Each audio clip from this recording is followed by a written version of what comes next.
श्रियकान्ताय कल्याणनिधये निधयेतिनाम् श्रीवेङ्कटनिवासाय श्रीनिवासाय मङ्गलम्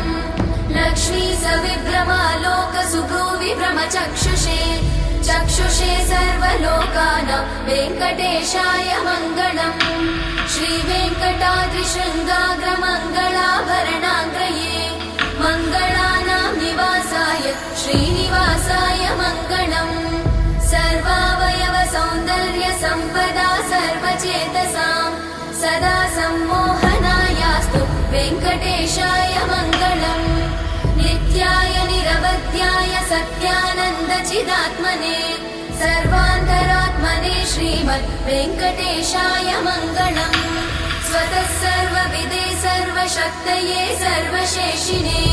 सुलभाय सुशीलाय वेङ्कटेशाय मङ्गलम्।